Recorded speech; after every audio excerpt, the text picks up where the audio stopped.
It all starts with sort of taking into account what it is I really want. And then where am I actually currently at? Does that line up? Do I got to make some changes? Just find models. Like you just got to make sure you're copying the right people. Welcome to the Grant Y Show. This podcast helps ordinary real estate agents build extraordinary companies. Let's grow in 3, 2. Hey guys, welcome back to the Grant Y Show. Excited for my guest here today. I've got the one and only Mr. Kevin Kauffman. He is a team leader of Group 4610 out of Phoenix, Arizona. They've got 17 agents on the team currently, and they sell a few hundred homes annually. They've sold over 550 homes in a single year, and Kevin has recruited the 40th largest rev share organization inside of EXP. And I am pumped for the conversation because I've heard nothing but the name Kevin Kauffman for years. And now I finally get to have a conversation with the man. So Kevin, man, thanks for being on the show. Yeah, Grant, thanks for having me, man. Super happy to be here. I appreciate it. Well, give us all your story. How did you get to where you are today? Oh man, that's an open-ended question. Now, I guess it depends on so many variables, but I'll start with the real estate part. I got licensed in 2007. For anybody who remembers anything about the real estate market in 2007, it was not fun times. I literally had friends try to, tell me that I shouldn't get licensed, like I shouldn't go through with it. I sort of missed my opportunity. The market was terrible, which for me, kind of against the grain type of guy. Like you tell me not to do something, it just makes me, just kind of confirms for me that is in fact what I want to do. So I got licensed middle of 2007. I think it was like the end of May, and started selling real estate. Did a couple transactions.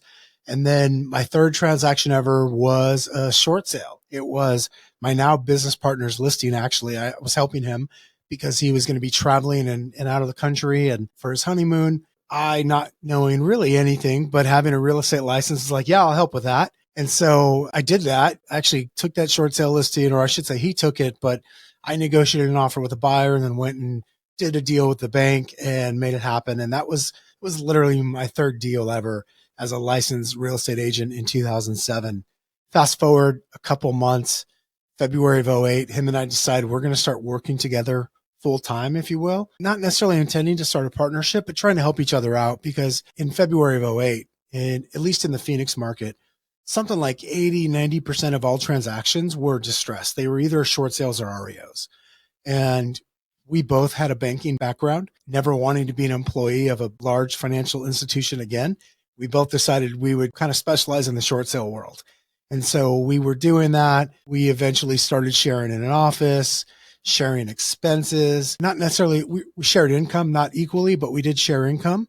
And eventually, over time, that sort of morphed into a real estate team. Again, we didn't set out to do that, but that is what we ended up doing. So 2008 was our first almost full year working together, and my first full year in real estate. We did 60 transactions, 59 of which were short sales, and probably 40 of which closed in the fourth quarter. That was quite the kind of foray into the real estate business, and haven't looked back since. And business has looked a lot of different ways since then. It's adapted and changed quite a bit over the years, as you can imagine. At one point, we were selling real estate in many different states. I want to say maybe 7 or 8 different states all at once, and spread out across the country. And our team has taken on many different formats. Today, it looks like 17 agents or so here in the Phoenix area. Still have 2 agents on our team in Denver, Colorado, where we've also been selling real estate since I think September of 2014. So coming up on a decade now selling real estate in Denver. If you're familiar with like the Millionaire Real Estate Agent book, we're not quite a 7th level team. I'm not sure that there is a whole lot of true 7th levels the way it's written out in that book, but it's kind of 6.5 level type of team where 2 of us are working 4 or 5 hours a week in the real estate business. And we've just got some really great people around us that continue to make that thing go. And we make some decisions and try to hold people accountable and help them with strategic decisions and things like that and move the company forward. That's fantastic. A business like yours sounds like there were many iterations. Yeah, that's an understatement, Grant. How do you guys identify, like, when's the right time to make the next step? How do you know when you're there? Like, kind of walk us through the progression of building a company up to what you describe as, the 6.5 level when it just starts out as the 2 of you, who's the first person you hire and where do you go?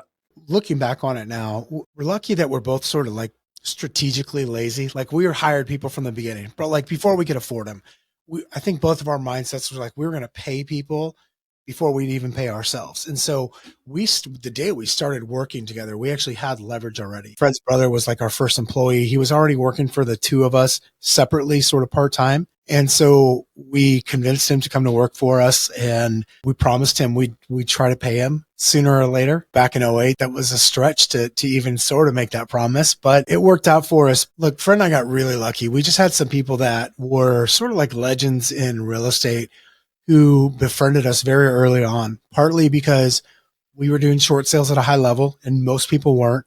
And we were freely giving away our information. We were freely sharing that with other real estate agents. And so that opened up a lot of doors for us. We got a lot of coaching and mentorship from people early on, found our way into Gary Keller's top 100 mastermind, like within just over a year of working together.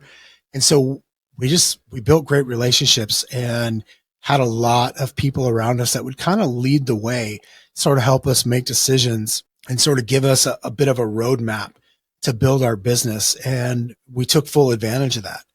I think when I think about the different iterations of our business though, and all of the changes, some of those were forced upon us because, things changed, people move on. Some of those we proactively made changes on our own. And I'll give you a couple of examples. I remember in 2012, Fred and I both had a desire. Well, we both had a desire for some more mentorship and leadership and business advice in our life. And that led us to taking roles as regional directors of a region for Keller Williams Realty. That turned out to not be a great fit for the two of us. Neither one of us make great employees. We should have known better. But what that caused was a regression in our sales business. So I'll fast forward through part of that horror story. It didn't work out. We were like, this is not for us. Let's kind of go back to our real estate business, which was running. And to that point, having our best year ever, 2012, I think we sold about 219 homes.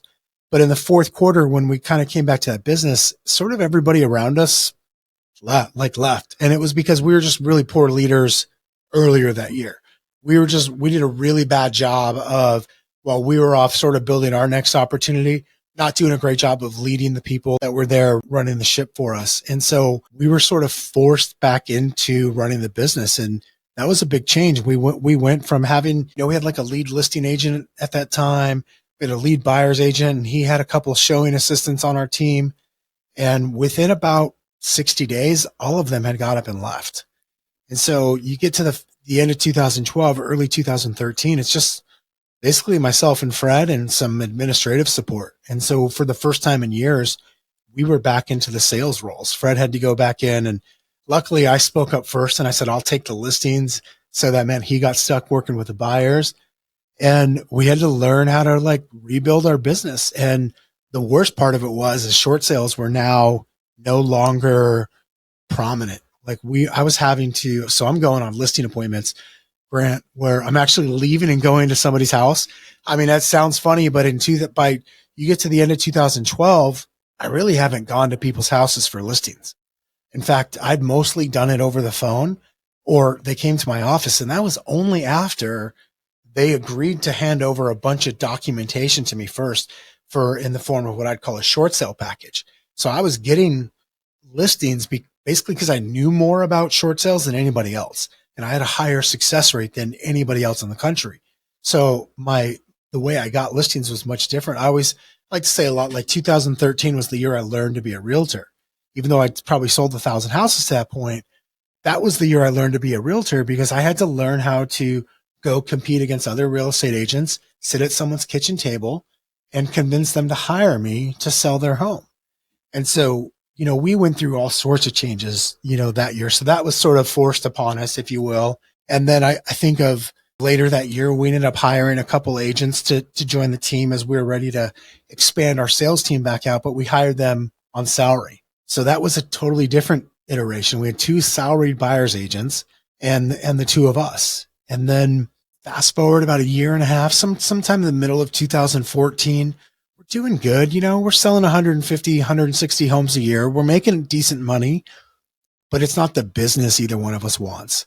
And what I mean by that is like, I just didn't want my money to be dependent upon me sitting in somebody's living room, able to convince them to hire me to take their listing. Now I'd gotten really good at that, but I didn't want my income to actually depend on that. So we started asking the questions like, what are the teams selling more real estate than us? What are they doing? What are the team leaders who aren't going on appointments themselves? What are they doing?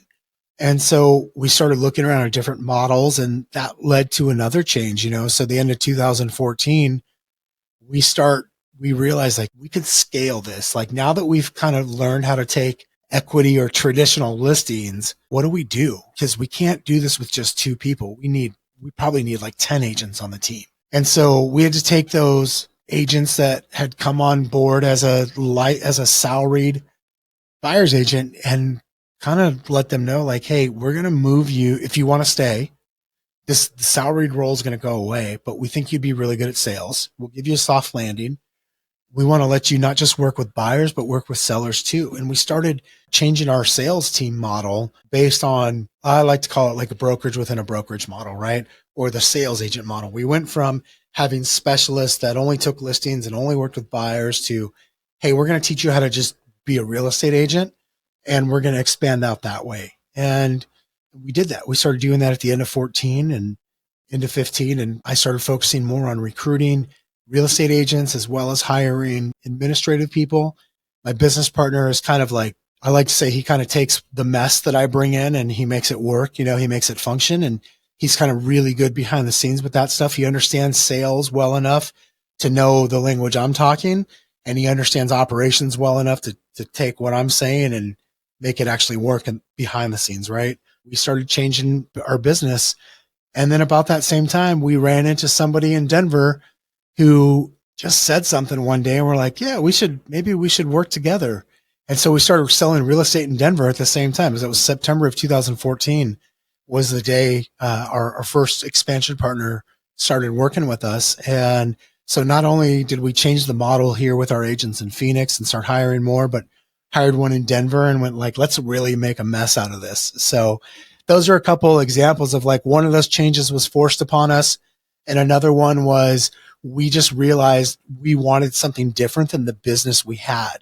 And to be honest, most of our changes luckily have come because of that. I like to say one of the things that we do really well is like we question why we're doing something. I mean, in fact, I was a minute late for our scheduled appointment because my business partner and I were sitting in the same room questioning one of our current decisions. Should we really be doing this right now? What if we were doing this a different way? Would that get us closer to the result we're after? Or would it get us more of what we don't want? And so we're constantly asking those questions.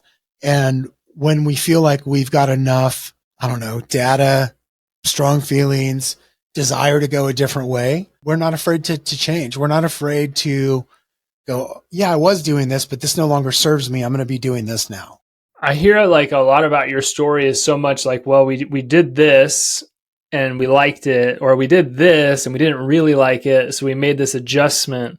I think we all kind of wish we had a crystal ball to be like, I know that if we do this thing this way, it's just going to absolutely crush. But it's not really how entrepreneurship works, owning a business. I mean, we all wish that we could tell. What is y'all's decision-making process? Discernment is, a gift for some, and it's something that escapes others. But how do you seem to have made a lot of the right choices, or maybe we're just hearing that, and maybe you've like, professional baseball players and you've, failed 7 times, but you got right 3 times. Just kind of walk us through, how do you all decide what to do next, what to focus on next, and when to change it? Man, I'm so glad that you asked that, because literally, I mean, that was actually part of the conversation Fred and I were just having. It starts with what we want. Like I mentioned earlier, like when we changed that model, things were going really well back in 2013 and 14 after I sort of learned how to become a real estate agent and actually take listings. It started with what did I want? And the business I wanted did not include me sitting in living rooms, right? So part of it starts with what I want. And I'm just going to share with you like live look into our business as of today, the day you and I are recording this. The conversation we were just having is like, we could easily get back to selling 500-600 homes a year, probably more, if one of us was in the driver's seat of the team. And neither one of us are willing to do that at this point in our lives. We were looking at this quote James Clear put in his email newsletter last week. And if you don't mind, I'll share with you. He said, if you already live a comfortable life, then choosing to make more money, but live a worse daily life is a bad trade. And yet we talk ourselves into it all the time. We take promotions that pay more, but they swallow our free time. We already have a successful business, but we break ourselves to make it even more successful. Too much focus on wealth and not enough focus on lifestyle. And it kind of comes down to like, if James Clear is great with words, that's why he wrote that, not me. That's the truth is there's things I know that we could do. Like when I think of running a real estate team, Grant, I think it's really actually really easy. It's hard to execute from like it requires work. It's not rocket science. It is very simple things. And yet most people don't do it or they don't do it well. And this is not to say like, oh, I've got it all figured out. I certainly don't. I'm just aware of the fact that it is an easy thing to do. And if you pull these levers and those levers and this one over here, you're going to get different results. And then it's just about making adjustments from there. When I think about making changes, it always goes back to, yeah, but what do I really want? So Fred and I took the foot off the proverbial gas pedal of our real estate team probably 4 or 5 years ago because we were way more focused on building residual income in multiple forms. Main focus, though, on the EXP Realty side with our revenue share group. Quite frankly, don't regret that at all. Put a ton of focus into that. It's built up nicely. If I had to go back in time, I wouldn't make a different decision. This is really about starting with, well, what do I really want? I've always said, like, I definitely want to make as much money as I can. That's just not my number one priority. My first priority and requirement for my business is time. It's like me actually having control of my time. And because my time is the number one priority over money, I make decisions with that sort of filter. And it goes with, cool, I've got young kids. I'm hanging out with them as much as I possibly can while I've got them under my roof. That's just plain and simple. Like I'll take that over the next dollar all day, every day, twice on Sunday. And I still want to make a lot of money. So then that decision is it's just like, okay, well, that's the second priority. So then I can use that filter when it comes to making the rest of the decisions after it passes through that one. So it all comes back to like, what do I really want? Or what's the problem I'm trying to solve for? And as long as I keep that in mind, I'm usually going to make a good decision. Not that I make all good decisions. I certainly don't, but I'm aware of it when I don't. And I try to undo it. One thing that people have a tendency to do is they have a tendency to look and say, okay, well, Kevin is selling hundreds of homes a year. I want to sell hundreds of homes a year. This is how Kevin makes his decisions. This is how I need to start making these decisions. But is this the same framework that you use, go back 10 years, 12 years, 15 years? Is this the same like decision-making framework that you all had when you were just getting started and you were really trying to ramp things up? Or was life a little bit different? Circumstances a little bit different? Well, for sure, life was different, right? Like if I go back to 2008, no kids, and I was willing to work a few more hours. That said, I was pretty clear early on. I couldn't have articulated the decision-making framework then, but I was using it. Like even back to 2014, which was, I'm making good money right now, but I hate it. I don't want to make money this way. If my income depends on me sitting in a living room, taking a listing, I just don't want to do this. Like there's got to be a better way. Again, I've used the framework. I just I couldn't have articulated that in the past, 10 or 12 years ago. But certainly like any business, whether we're talking real estate or not, there's phases and there is more work that has to be put in on the early stages. I'll tell you, like there's been some side projects or things I would like to do that I'm unwilling to do right now because I know the amount of time it would take for, really do it well and get it off the ground. And so I've just made peace with that. And I'm like, maybe that's something I'll do when my kids are out of the house or, in college or, later in high school and they're going to want to see me less. Maybe I'll do that then. But for now, I'm not, because I know that I won't give it the time and the energy and the effort that I would need to get it to whatever I'd want it to see it at. Love it. You're crushing REO and then the market kind of dries up for short sales. Now, all of a sudden, you find yourself going out to people's houses, going on listing presentations. I've been there where it's like, we know how to get customers. Life is good. And then all of a sudden, it's like, where on earth did all of our customers go? And that transition from like we have plenty to we have not is like, it's terrifying as a small business owner and as an entrepreneur. And there's a lot of people out there right now that are sitting there thinking like, I was getting customers and then COVID, and then I was getting customers and then interest. I was getting COVID and then, buyer agency. Like there's been this constant shift taking place in the real estate market for years. How are you all coaching people through this stuff today? And, take us back to that. Like, what did you do? How do you figure out how to go get new customers when things change and sometimes change on a dime? I got around people that I thought were good at what I wasn't. I was just really honest with myself. I was aware that I was not good at converting the listing appointment. And so I was talking to my coach one day. He's like, well, are you tracking it? I was like, no. He's like, all right, let's start.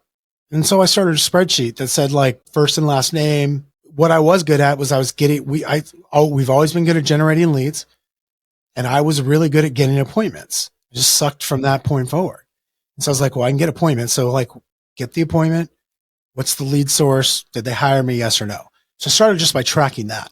And then once I tracked it, I realized how bad I really was.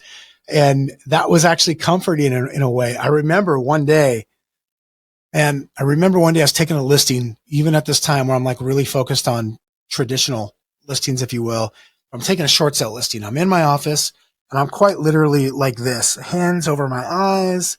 Like I'm almost not paying attention, but I've got my headphones in and I'm talking to this person. I'm taking a listing. And it dawned on me, I'm like, no wonder I've done this talk track. I've had this conversation with a short sale seller literally a couple thousand times. I've only done this with a traditional seller like a couple dozen. No wonder I'm not as good at it. And so for me, that was kind of good. So then what I did is I was like, who can help me? And I started calling my friends. I remember I called my buddy Jesse Moore in Seattle. I called my buddy Matt Fedek in Pennsylvania. And I called my buddy Ben Kenny in Washington. And I was like, you're a better listing agent than me. What's your script? How do you handle the listing appointment? I remember Matt Fedek, I flew him out to our market center and put money on the line to have him teach his seller mastery class. And then I sold tickets just so I could have him teach me. I just happened to put 50 other people in the room that day because I wanted to take his class. And so I knew that if I could just hire him. And so I did. And Matt was like Matt, Ben, and Jesse were all really big in me becoming a great listing agent. And I did. I went from a bad listing agent to like an okay listing agent to like a great listing agent over the course of like a year. Because I got so many reps and I understood, I was like, oh, this is the thing. I just got to keep doing this. I'm good at acknowledging when I suck at something and then getting feedback and then trying to get better. I think that's it. Like you've got to be willing to figure out like where do you need help? Like what do you need to do differently and being honest about that. And so I remember that part of my career specifically. I don't know if I answered your question now as I got into that story of like going from a bad listing agent to a good one. But well, I think what I love about real estate is that not a lot about this is rocket science anymore. Like you go back 50, 60, 70, 80 years ago, maybe things were different. But today, there are just so many people out there, not only that are very successful, but are also very willing to share what it is that made them successful. This is the crux of this entire podcast, is that people are open to sharing what it is that they've done.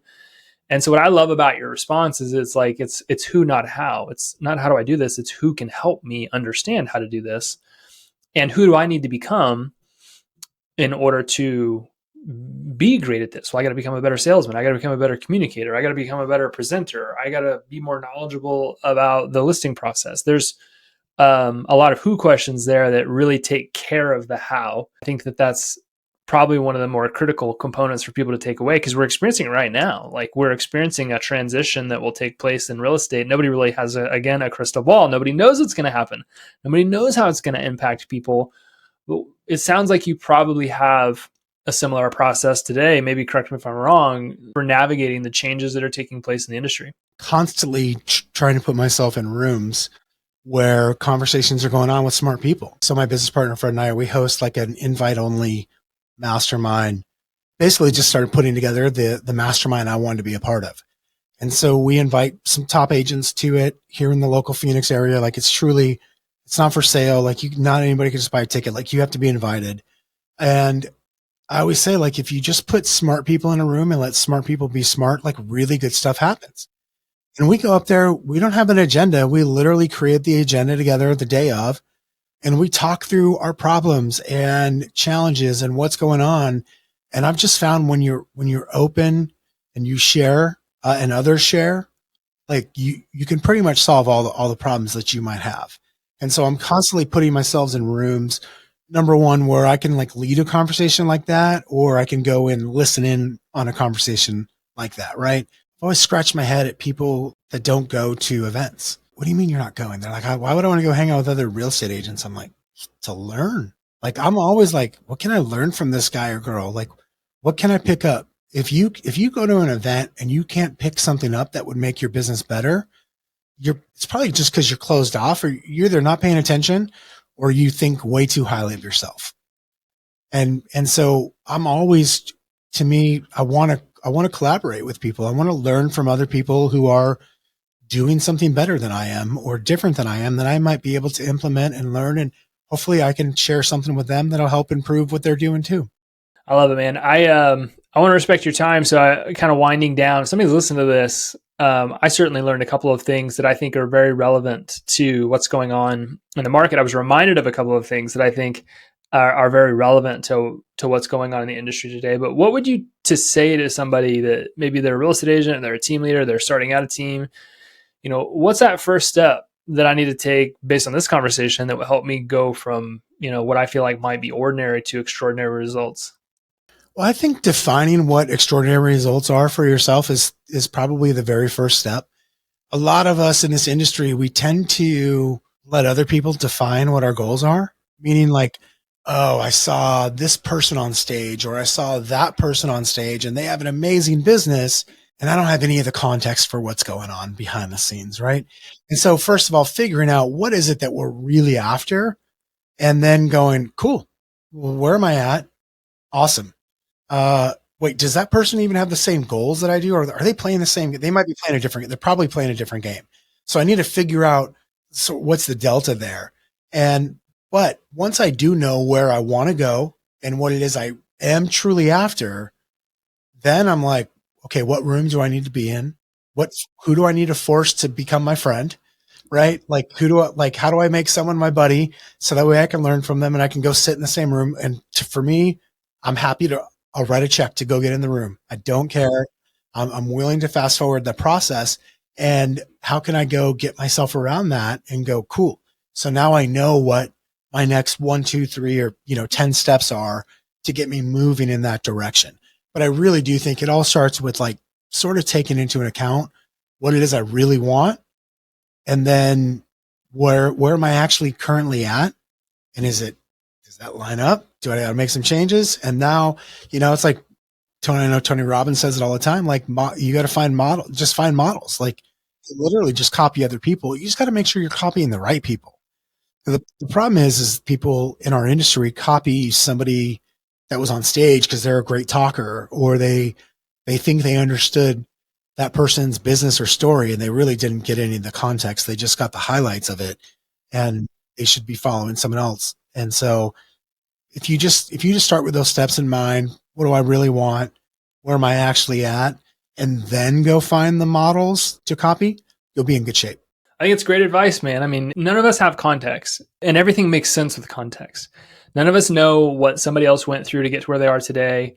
And I saw this the other day. None of us know how much debt the person standing on stage has to be able to look like they have what it is they have today. So not everything is as it seems. I know perception's reality to 99.9% of people, but I think that I agree with you wholeheartedly. If more people just took into account what they actually wanted, it would be much easier to create alignment in their daily activities. It would be much easier to create alignment in their business and their relationships. I think so much more could be achieved. So many people are walking around with goals that are very simply a means to an end.